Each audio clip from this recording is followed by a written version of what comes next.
Because there will always be a guy that's going to be quicker than you, faster than you, and you might be in the back. It's good to know 1 or 2 or 3 or 4 things from the past. In the process, you will go to the ground. So a lot of times, you already know, if you go like that, you hit the head, see, you can have to take down like that.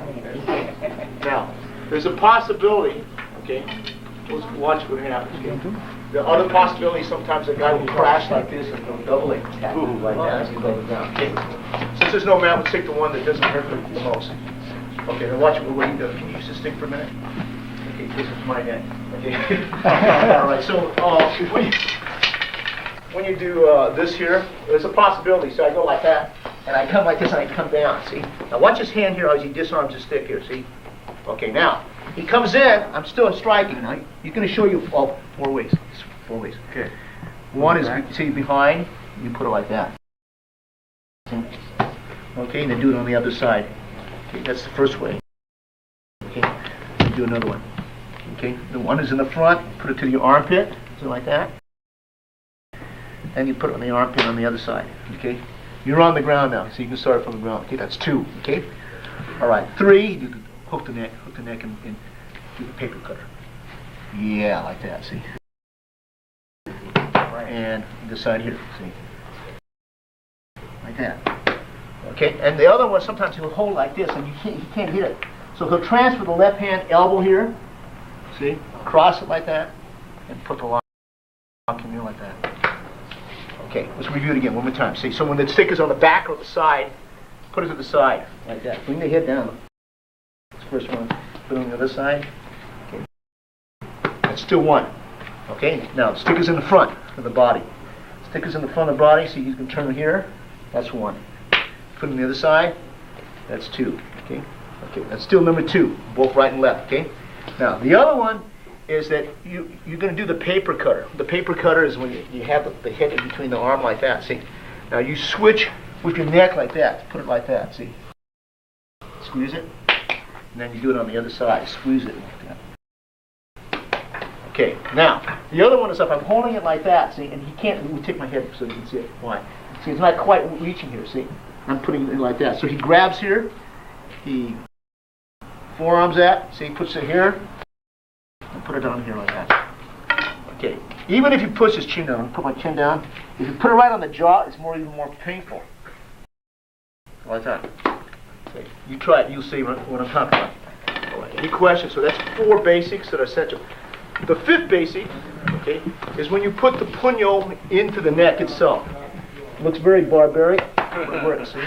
And one is when it's pointed up, and one is when it's pointed down, see? This is down, see? And he's pulsing with that one here. Like that, see?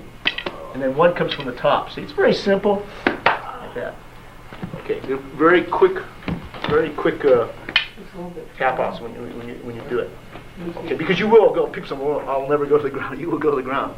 Because there will always be a guy that's going to be quicker than you, faster than you, and you might be in the back. It's good to know 1 or 2 or 3 or 4 things from the ground. So that's 6.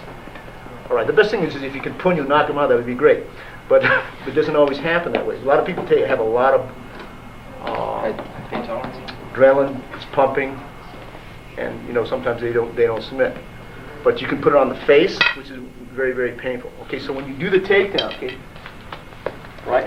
Because we're talking about a guy that came like this. See, this is common in a lot of systems. See, I snake that thing like that. See, I'm starting to strike now like that. See, this is going to be capable. Because I'm going to be striking. So you want to control the hand, see, and get your stick into play as much as possible like that.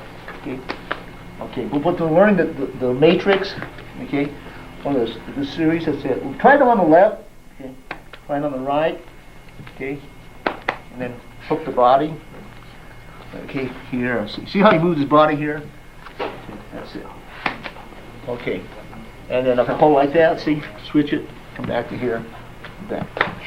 Okay, and on the side too, hook it, paper cut on that one here. That's okay. Put your up and then put your face in the ear. This one here has an earth support like that. Okay. Any questions? All right. It's good to like I said, to learn the material from here. Okay. You can. Some guys are really sharp, like Lacoste. They use a snake from here, the leg. Stop it that leg, then snake this way. Then do the other snake like that. Just like that. if you have really good feet. But see, the trouble with those people, see, a lot of things like Herman Sawana did and Lacoste did is because they're born there. So their feet are not normal. They're spread out. They can pick up a stick. They can pick up, when I say not normal, it's because they grab with it and they can pick up the stick with their toes. See, I can't do that. A lot of people can do that. If you can do that, you can do a lot of techniques. So their efficiency of their leg is very, very, very, very efficient. They move the hands. The thing we changed, show me what the change we made here. A lot of the, get on the ground, see. You do the ring, see. See, originally the way I learned to do the paper cutter, I didn't move my body, see, like that. I just did it here. But the way I teach my student, because of my background in Brazilian Jiu-Jitsu, see, I get the angle here first, and then do it like that. Okay. Had I not had Brazilian Jiu-Jitsu, I probably wouldn't have angled. Originally, the way I taught it like Lacoste, she just reached up there and did it. But the Brazilian Jiu-Jitsu gives you the angle, and then I squeeze it like that. But the techniques are colored. This is not Brazilian Jiu-Jitsu. This is long before Helio Gracie was even born. What I'm showing you right now. This has just come down through the centuries that passed down from one colleague generation to another colleague generation. A lot of guys don't like the thing here. A lot of people, guys say, no, I'm going to stand up. That's nice to say that, but sometimes there's a guy that crashes past the stick range or the blade range, and it's good to know one or two things or three things down on the ground because you can never tell. Okay, any questions? Why do they call it paper cutter? Paper cutter, in school, you get the paper cutter when you go like this. You have the paper cutter in school? Come in the other room. You want to put your head in it? And the paper cutter like that. Lesson on it. So this is hinged down there. You cut the paper so the paper comes straight. So we call this a paper cutter. See, we're gonna. This is the cutting edge like that. That's INOSANTO terminology. It's not what they call them in the Philippines. I use that because it makes my students remember it. I make up my own terms because sometimes a certain word reminds them of something and they can remember it easier. But okay, any questions? Okay, let's try. Let's go about 5 minutes. Okay. When you do this, like the most classic approach is to go like that, see, and go here, and you pull it. So you have the straight arm bar, and then you have the bend arm bar. Okay, then you extract the weapon like that. Okay, so if you put it, I'll just go very slow. That's one. Okay, and then the bend arm here. It's right here. Pretty good. What I'm going to do is just go very, very slowly. Kick it here. So this one here, you don't want to slam dunk. Okay, just take your time. So when you make the hit like that, see, you're here, so you hit back. So this could be a straight arm bar, or it can be done with the sweep with it like that, see, or you can throw it. See how you can keep control here? You want control. So you have the straight arm bar, okay, and you have the bend arm bar like that, see. You take it out like that, see, and then you just pull on the wrist like that, see. Now if you go back, you see, when you put it like this, so you go like this one, and then you can put it here or here or here. And this is straight arm, see, like that. And this is bent arm, see, because they just lean forward like that. Okay, that's the angle that you're going to do. Okay, all right. Any questions over here? Okay. So this here can be, in many ways you can get into. See, probably the easiest way is just that. Okay. Jump up here. See, you can do a straight arm bar. You can just jump up in the air.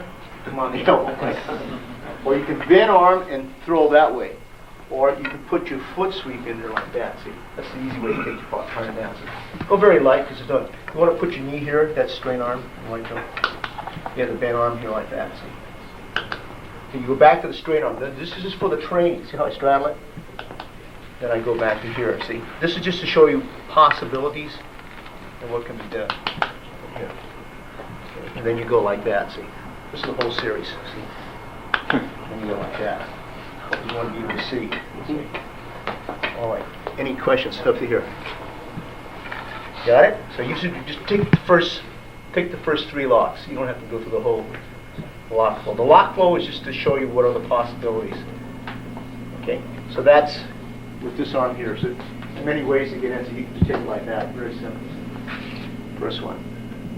Like that. So you can move in. Foot sweep. Some people will roll out. That's okay. That's even better for you. But we're going to do there's no match. I don't want it. You've got to save them for this whole weekend. Okay, any questions? Got it? Okay. Let's try it for about 4 minutes. Is that adequate?